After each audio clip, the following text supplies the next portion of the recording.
aren't familiar with the debilitating pain migraines can cause, I am, or the constant cycle of uncertainty, or the weird sensory issues, or the half-dozen other things they do. If not, you definitely know someone who is.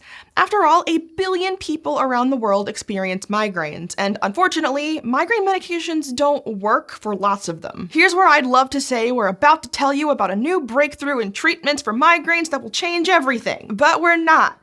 Research into migraine treatments, which gained steam in the early 1900s, has progressed frustratingly slowly for several reasons. So instead, we're going to talk about the many treatments patients have tried, the reasons we haven't made more progress, and what we have to do to develop a better drug. What is a migraine? It's an interesting question because our answer to it has changed, and that actually explains part of why treatment has progressed so slowly. Migraines are a neurological condition which culminates in episodes of severe headache, nausea, and hypersensitivity. While current migraine treatments leave much to be desired, they're still an improvement over what we used to have, especially when you consider that 19th century treatments included such poisons as arsenic, cyanide, and hemlock. Between the 60s and early 90s, and before we had a bunch of drugs that were approved specifically to treat migraines, doctors and researchers often turned to medications that were already approved for other diseases. They might not sound like migraine treatments, so we'll explain how they relate. The first two were tricyclic antidepressants for depression and beta blockers for high blood pressure. These are very different medications, but they do something similar to our brains and nerves. They target messages our brains are sending to our bodies, either by making those messages last longer or turning the volume down on messages that aren't helping anymore. Other drugs that doctors tried target the messengers themselves, our neurons. They calm our neurons down, making them less likely to overreact to something. All of these can decrease the intensity of migraines in some people, and the biggest advantage was that they are safe to take by mouth every day. So they could be used for preventing attacks, which most migraine meds don't actually do. However, they also don't work for everyone and can have nasty side effects, including depression, irregular heartbeats, and feeling very tired. The last miscellaneous treatment was discovered a bit later, but we'll talk about it now because it's different from all the others we're about to get to, and that's Botox injections. Botox uses a toxin derived from bacteria to prevent nerves from communicating with muscles. Patients are given Botox injections in the face, head, and neck near nerves associated with migraines. While Botox does not work for most people with migraines, it can offer a sustained decrease in symptoms for the unlucky fraction who have migraine headaches 15 or more days a month. In that same era, between the 70s and 90s, scientists were also thinking about treating the physiological causes for migraine head-on, and a lot of them suspected the blood vessels in the head. There are no pain receptors in the brain itself, so pain has to be caused by something else, and many types of headaches are caused or worsened by problems with blood flow going in and out of our heads. For migraines, researchers thought the culprit might be too much blood flowing into the skull, creating pressure and activating the nerves that sense pain in the membranes surrounding the brain. Researchers investigated drugs that could partially close off those blood vessels in order to reduce the amount of blood flowing into the brain. Triptans, the first major drug family that could do this, hit the market in the 1990s. They're still in use, and they do work for lots of people. The drawback is triptans are a rescue medication, not one you take every day. Patients start taking them at the first sign of a migraine coming on, which takes the edge off but can't prevent migraines altogether. Though, some people can predict exactly when the migraines are coming. For example, some people reliably experience migraines along with their period. In this case, they may be able to start taking triptans a couple days before their period starts,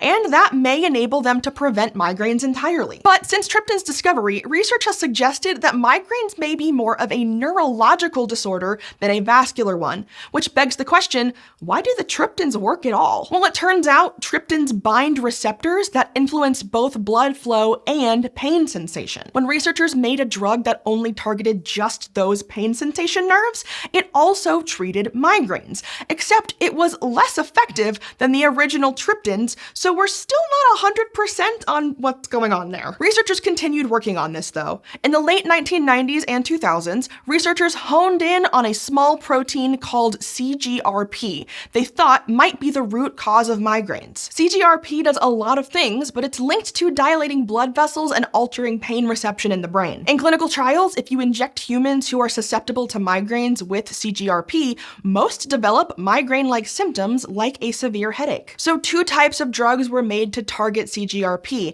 and the fact that both were effective further underlined that CGRP was important. The first is gepants. Gepants bind up CGRP, reducing the number available to do whatever harm they do during migraines.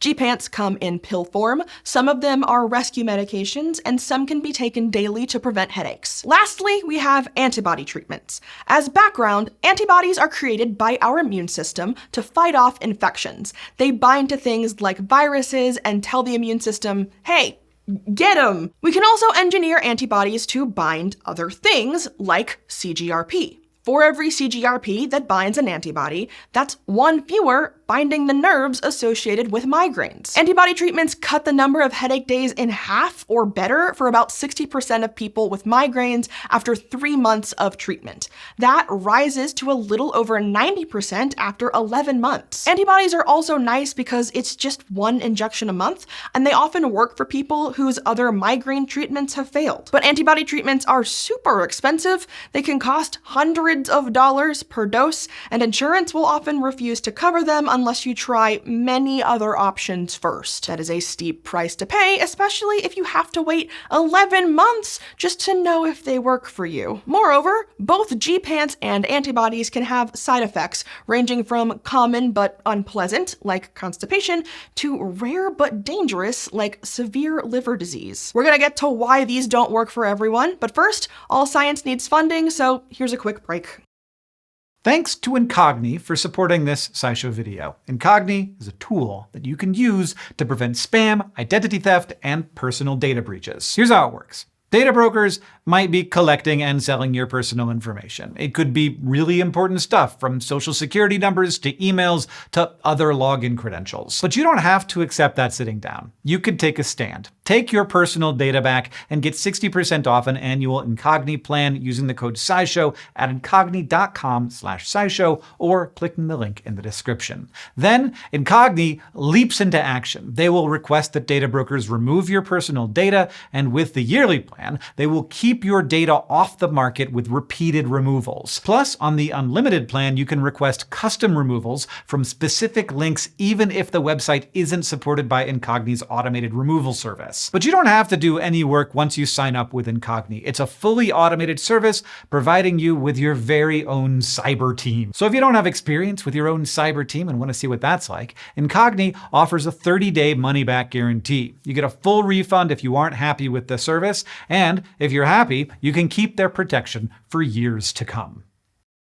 Okay, so we've named a handful of families of drugs that each treat migraines for some people. It's possible that a single drug that works for everyone just doesn't exist. If our research strategy had been comprehensive and flawless up to this point, then I might even say that's probable. But our research into migraine treatments has not been comprehensive or flawless. In fact, most treatments are only tested on a small subset of migraine symptoms, namely the headache so bad I am throwing up phase, and to what extent the drugs could reduce the number of days with headache. Which means we are finally ready to come back to the question at the start of this video: what is a migraine? If you don't get migraines, you might be under the impression that they're just really bad headaches, an event that happens and then goes away. But not everyone with migraines gets headaches, and you never really stop getting migraines. Migraine is a cycling neurological condition that has 2 major phases. The headache happens in the ictal phase. This phase can be further broken down into the wind-up, the attack itself, and the aftermath. In the multi-hour to multi-day wind-up, patients can experience brain fog, nausea, and tiredness. In the final stretch, some feel aura, which is a sort of brain misfire where someone might see flashes that aren't there or feel tingling. Then comes the full-blown, hours to days long, mind-splitting headache that's often accompanied by vomiting and extreme sensitivity to light, sound, and smell. In the wind down, patients feel tired mentally and physically. They can have difficulty concentrating and often feel dehydrated, almost like a neurological hangover. After that, they enter the interictal phase, but this isn't just a waiting period between attacks. This phase often has milder versions of the same symptoms. That waiting period is stressful too. Having no idea when the next attack will turn your life upside down can have a huge impact on your mental health and social life. Up to this point, treatments have been focused on headache severity and frequency, but that misses a big chunk of the picture. Drug studies should be assessed based on how well drugs offer relief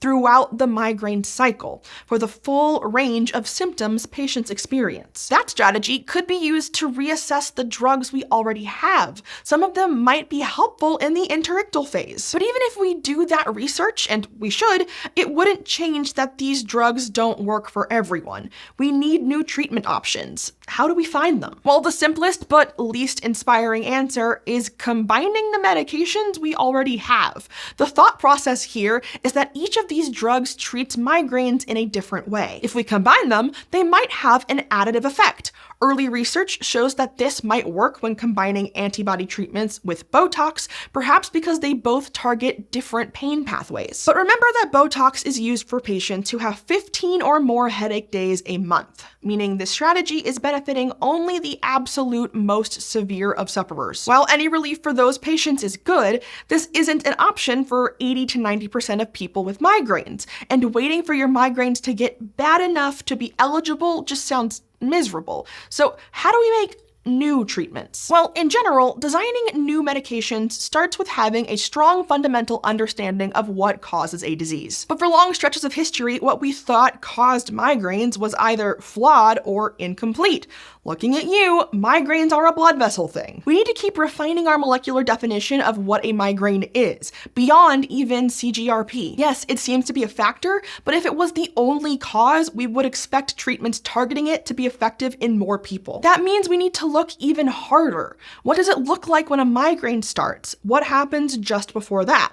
These are types of questions that nuts and bolts lab research, what we call basic science, can answer. It's not always flashy, but it helps us understand how our bodies work so we can design a cure rationally and intentionally. It turns out that glial cells, the cells in our brain which support and defend our neurons, play a critical role in initiating aura. Glial cells also influence how sensitive our brains are to pain, which might be crucial for treating migraines. We can think of pain as our body's fire alarm.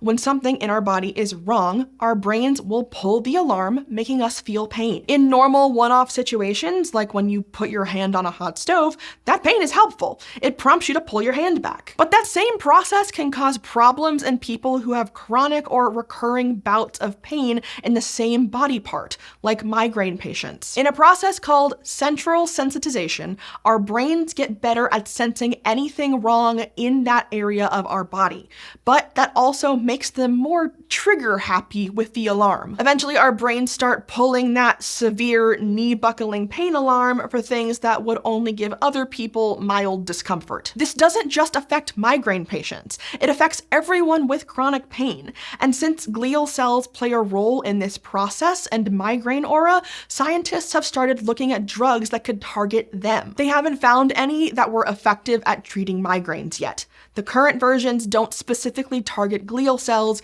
which may be the problem. So scientists are exploring other ways to target glial cells, like using viruses or regrowing glial cells from scratch. In the meantime, some non-pharmacological treatments have been shown to help migraine patients, though to a lesser extent than proven drugs. Still, treatments on top of meds, like cognitive behavioral therapy, conscious relaxation of muscles in the head and neck, and working with doctors to train your brain to process pain differently, can provide some relief to patients, at least in the interim. We're way behind on understanding and treating migraines. There's no getting around that. But we're making progress every year. Soon, we should be able to create drugs which interrupt earlier steps of the process.